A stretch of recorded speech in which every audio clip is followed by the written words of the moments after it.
I did everything my best friend asked for her wedding, but when I cut my hair for health reasons, she kicked me out of the bridal party and said I was disrespecting her vision. My best friend is getting married this June and I am one of the bridesmaids. Her bridesmaid trip is set for the end of May in Chicago. We will be driving there and it's over 4 days. However, I don't want to attend the trip anymore.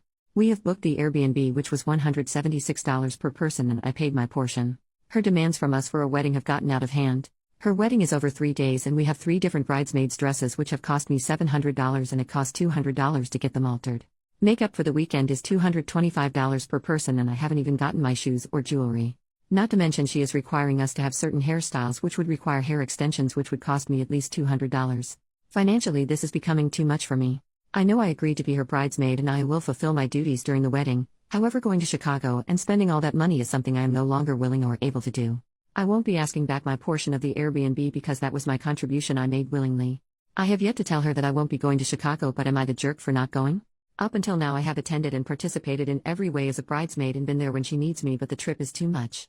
OP makes a new post, 4 months later. Am I wrong for taking my friend to court after she kicked me out of the bridal party for cutting my hair? For my friend's 3-day wedding, I had to buy 3 different dresses, including alterations, and specific shoes which totaled over $700.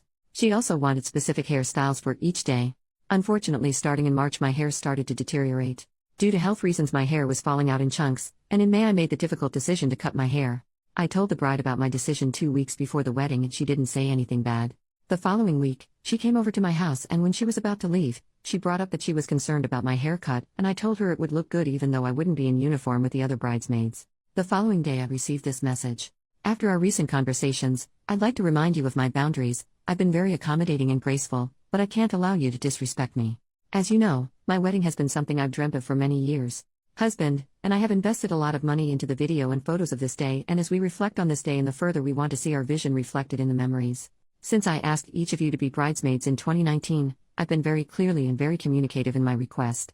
The timing of your decision to cut your hair and not income in advance is very upsetting to me. I would have felt respected if you had communicated with me more than a week prior to the wedding, so we could have worked together to find a collaborative solution.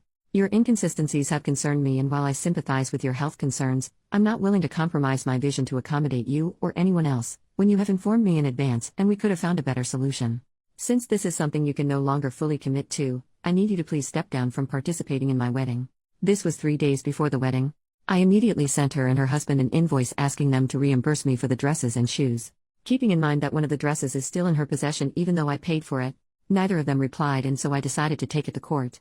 I was told I was inconsistent and selfish after I spent the past 2 weeks helping her plan the wedding shower. I worked with another bridesmaid to surprise her with a bridal shower after our bachelorette trip had to be cancelled. I spent hours helping her out with wedding details. When she asked me to help her tone up before the wedding, I sent her a personalized workout program and even went with her to the gym to show her the ropes. When I agreed to be her bridesmaid, I was more than willing to oblige with what she asked, even if at times it was a lot of time and money. So am I the jerk for taking her to court because she kicked me out for cutting my hair? Relevant comments. Commenter: since when is cutting your own hair crossing someone's boundaries? Feels like she wants her bridesmaids to be carbon copies of each other. This girl is going to be a real pickle for her husband. Gonna suck to be him. Good luck on the lawsuit. Make sure you add up everything you've spent towards this wedding. OP, she's definitely a handful. As much as I would love to ask for all the money back, which comes up to almost $2,000, I decided to just ask for the money spent on dresses, dress alterations and shoes because I can't use them for anything, they aren't my style, and selling them will be hard because they've been altered to my body. Commenter number 2. Is your hair much shorter as you said in a comment, or did you buzz your head completely? Are we talking pixie cut or military? Either way, I don't think you're the jerk, but I understand your friend not wanting a literally bald bridesmaid. It's extremely materialistic of her to appreciate looks over your feelings, but if that is who she is, then don't be surprised if she doesn't want a single bald head standing out in her wedding photos. She doesn't care about you. OP, nope, I'm not bald. It's more of a tapered cut. For info, I am black and have coarse hair. Update: 1 year later, this has been a long time coming. I've had a lot of people reach out to me asking what the results of the case have been. Unfortunately, I could no longer post comments on my previous post as well. I figured I would wait until everything was done to update everyone all at once. In December 2021, I got the notification that a court date had been set for February 7, 2022. It would be virtual, and since it's small claims, we would represent ourselves. I began gathering my evidence and created a virtual file which I shared with the court and her 7 days before the hearing. On the day, she did show up. We were given the chance to settle, but that was unsuccessful. When we returned to the hearing, I found out she also had made a virtual file with her evidence but never shared it with me. The court then made her share it, and what a surprise I had. She had copied my entire format for presenting evidence. Keep in mind that this is a format I created. She didn't even have the decency, or brain cells, to make something up herself. The hearing proceeded and we were both given a chance to share our side. I won't go into the details of it, but it took probably 10 to 15 minutes. In my state they do not give you the verdict right away, and it can take up to 90 days. And so, I waited, and waited, and waited. Then yesterday, May 5th, almost 90 days after, I got a verdict. I won. She has been ordered to pay me the total of $808.94 for the dresses and shoes. I have to return 2 dresses and shoes I have to her.